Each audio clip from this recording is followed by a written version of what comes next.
ہے ورنہ ان کی اوقات نہیں. کیوں؟ اس لیے کہ اللہ اکبر، اللہ کے اللہ اکبر. ایک مسلمان کی شان تو یہ ہوا کرتی تھی، مسلمان کی ایک شان یہ ہوا کرتی تھی کہ اگر عدالت میں یا کورٹ کچہری میں اگر فیصلے میں کوئی تاخیر ہوا کرتی تھی تو اللہ اکبر جج بھی انتظار کرتا تھا، وکیل بھی انتظار کرتے تھے، یار کوئی داڑھی والا آ جائے اور ان کی گواہی دے دے. اللہ اکبر. ہماری تاریخ یہ تھی کہ اگر کوئی مسلمان، اگر کوئی داڑھی والا اس وقت میں کوئی گواہی دے دیتا تھا کہ یار یہ بے گناہ ہے، اس نے کوئی گناہ نہیں کیا، قسم خدا بھی جج بھی اپنا فیصلہ سنا دیتا تھا، جج بھی فیصلہ سنا دیتا تھا. مگر آج سب سے زیادہ جھوٹ ہم میں بولا جا رہا ہے. ہم بول رہے ہیں سب سے زیادہ جھوٹ ہم، سب سے زیادہ چغلی ہم، سب سے زیادہ بے نمازی ہم، سب سے زیادہ شراب کے پاس ہم، سب سے زیادہ بے حیائی بری باتوں کے پاس ہم. تو بتائیں کیسے ہم پر ظلم نہ ہوں گے؟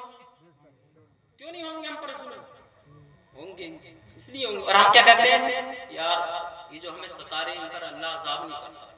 کہتے کہ نہیں؟ یہ جو ہمیں پریشان کر رہے ہیں کہ اللہ ان پر عذاب نہیں کرتا. مگر ہم میں بہت خامیاں، بہت خامیاں، اس لیے عذاب نہیں کرتا. کیوں؟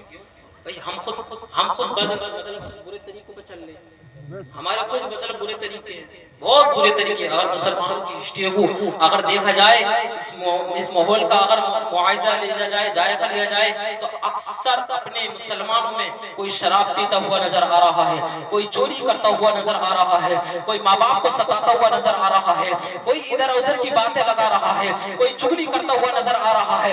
یعنی کہ مسلمانوں کی زیادہ تر اکثریت گناہوں کی طرف جا رہی ہے، بے حیائی بری باتوں کی طرف جا رہی ہے. سنیں آپ حضرات، چوری کرنے والا ہو چاہے شراب پینے والا ہو، اللہ اکبر، ان لوگوں کو کبھی جنت کی خوشبو بھی نصیب نہ ہوگی. اللہ اکبر. شراب پینے والے کا انجام سنیں. اللہ اکبر. جب شرابی شراب پیتا ہے اور اسی وقت میں اس کو مار دیا جاتا ہے تو علماء اکرام فرماتے ہیں اگر اس کو اسی وقت میں انتقال ہو جائے تو علماء اکرام فرماتے ہیں کہ اس کی جنازے نماز ابھی نہ پڑھائی جائے، اس کی جنازے کی نماز بھی نہ پڑھائی جائے. اور شراب کی حالت میں اگر مر گیا، قسم خدا کی اس کو جنت کی خوشبو بھی نصیب نہ ہوگی، جنت کی خوشبو بھی نصیب نہ ہوگی. تو آج ہم کیسے عشق کا دعویٰ کرتے ہیں کہ ہم عاشق رسول ہیں، سوئے ہوتے فجر میں ہم اپنے بستر میں سوئے ہوتے، آرام کر رہے ہوتے، کوئی فکر نہیں، اور ہم پھر بھی دعویٰ کرتے ہیں کہ ہم عاشق رسول ہیں، ہم حضور سے محبت کرتے ہیں. مگر صرف کہنے کا نام نہیں ہے نا، کہنے کا نام نہیں ہے، محبت کر دکھانے کا نام ہے، محبت کر دکھانے کا نام ہے. محبت کرو تو دکھاؤ بھی، عمل بھی کرو. اللہ اکبر. کیسا عمل؟ آج آپ سے صرف نماز پڑھنے کو کہا جا رہا ہے، آج آپ سے صرف نماز پڑھنے کو کہا جا رہا ہے، آج آپ سے صرف روزہ رکھنے کو کہا جا رہا ہے، آج آپ سے صرف عبادت کرنے کو کہا جا رہا ہے. تو ہم پریشان ہو جاتے ہیں، ہم نماز نہیں پڑھ پاتے، روزہ نہیں رکھ پاتے.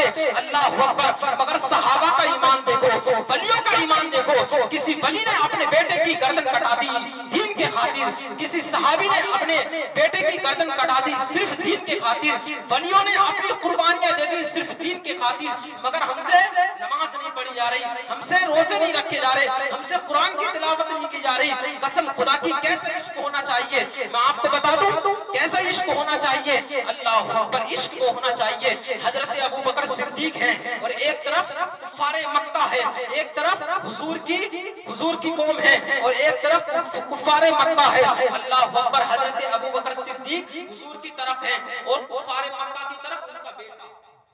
جنگ بدر میں حضرت ابو بکر صدیق ایک طرف اور کفر کے میدان میں ان کا بیٹا ایک طرف.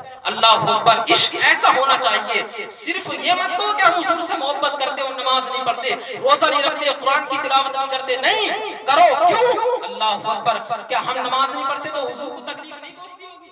ضرور پہنچتی ہے. جب ہم نماز نہیں پڑھتے تو حضور کو تکلیف پہنچتی ہوگی. جب ہم روزہ نہیں رکھتے تو ارے اچھے وہاں سے ہم نوجوان ہوتے ہیں پھر بھی ہم روزہ نہیں رکھتے. سوچو ذرا حضور کو کتنی تکلیف ہوتی ہوگی، بہت تکلیف ہوتی ہے. دیکھیں آپ پوری تراویح پڑھی ہیں، ایک دن بھی ناغہ نہیں ہوا، پوری تراویح پڑھی ہیں.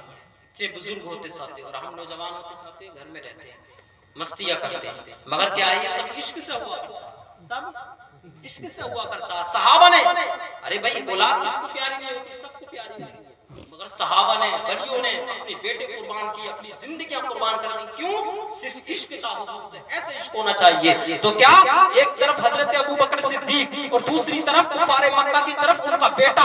اللہ اکبر, جنگ ہو رہی ہے. جنگ کے میدان میں جب حضرت ابو بکر صدیق نے حملہ کیا تو اللہ اکبر ان کا بیٹا بچ گیا. اللہ اکبر. اور جیسے ہی حضرت ان کے بیٹے نے حضرت ابو بکر صدیق پر حملہ کیا تو حضرت ابو بکر صدیق کی تلوار گر گئی. تلوار جیسے ہی گری, حضرت ابو بکر صدیق کے بیٹے نے جب تلوار تانی ان کے اوپر مارنے کے لیے تو آپ رک گئے. حضرت ابو بکر صدیق کے بیٹے رک گئے. بعد میں گھر جانے کے بعد میں کہا جب ایمان لے آئے, حضرت ابو بکر صدیق کے بیٹے جب ایمان لے آئے تو بعد میں کہا ابا جان تمہیں یاد ہے وہ دن, تمہیں یاد ہے وہ دن کہ کفار مکہ کی طرف میں تھا اور آپ حضور کی طرف تھے, ہمیں جنگ ہو رہی تھی, مگر میں نے آپ کو چھوڑ دیا تھا, میں نے آپ کو چھوڑ دیا تھا کہ آپ میرے والد ہیں, میں نے آپ کو چھوڑ دیا تھا. مگر حضرت ابو بکر صدیق کا ایمان دیکھیں, ان کا جذبہ دیکھیں, ان کا عشق رسول دیکھیں. حضرت ابو بکر صدیق نے کہا اے بیٹے تو نے تو مجھے اپنا باپ سمجھ کر چھوڑ دیا تھا, مگر قسم خدا کی اگر میں تجھ پر حملہ کرتا تو میں تجھ کو نہیں چھوڑتا. اپنا بیٹا سمجھ کے نہیں بلکہ اپنے نبی کا غدار سمجھ کے تیرا سر تن سے جدا کر دیتا. بیٹا سمجھ کر نہیں, نبی کا غدار سمجھ کر میں تجھ کو سرتن سے جدا کر دیتا. کیوں؟ تو میرے بیٹا تو بعد میں ہے, بیٹا تو بعد میں, پہلے تو نبی کا گستاخ ہے. یہ ہوا کرتا ہے عشق. ہم کیسے عشق کرتے ہیں, ہمیں کچھ سمجھ میں نہیں آ رہا ہمارا عشق کیا ہے. یہ عشق ہے بس خالی گوشت کھانے کا نام عشق ہے, یہی عشق رہے گا نا, بریانی کھانے کا نام ہے نا, گوشت کھانے کا نام, یہی خالی عشق رہ گیا. نہیں, ایسا کام نہیں چلنے والا. اگر تم دعویٰ کرتے ہو محبت کا تو نماز بھی پڑھو, روزہ بھی رکھو, قرآن کی تلاوت بھی کرو, مگر سنو اللہ کے رسول ارشاد فرماتے ہیں لا یؤمن احدکم حتی اکون احب الیہ من ولدہ وولدہ والناس اجمعین. اس لیے اللہ اکبر, نماز پڑھو بعد میں, روزہ رکھو بعد میں, قرآن کی تلاوت کرو بعد میں, کوئی بھی نیک عمل کرو بعد میں, جب تک کہ اللہ اکبر, اللہ کے رسول فرماتے کہ تمہارا کوئی بھی عمل کامیاب نہیں ہو سکتا جب تک کہ دنیا کے اندر سب سے زیادہ مجھ سے محبت نہ کرو گے. آپ دیوبندیوں سے محبت کرو گے؟ نہیں کریں گے, ہم بالکل نہیں کریں گے. ان سے رشتہ داری کرو گے؟ کیوں؟ گستاخ نبی, ہمارا کوئی رشتہ نہیں ان سے. کیوں؟ ہمارا ایمان نہیں.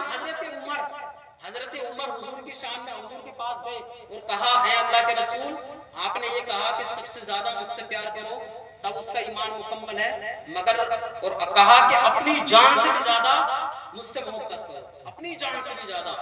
حضرت عمر نے کہا کہ مجھے اپنی جان بہت پیاری ہے, مجھے اپنی جان بہت پیاری ہے, میں سب سے زیادہ آپ سے پیار کرتا ہوں, مگر مجھے اپنی جان بہت پیاری ہے. حضور نے کہا اے عمر, ابھی تمہارا ایمان مکمل نہیں ہے. کیا؟ ابھی تمہارا ایمان مکمل نہیں ہوا. کیوں؟ اس لیے کہ حضور نے فرمایا کہ سب سے زیادہ محبوب میں مانا جاؤں.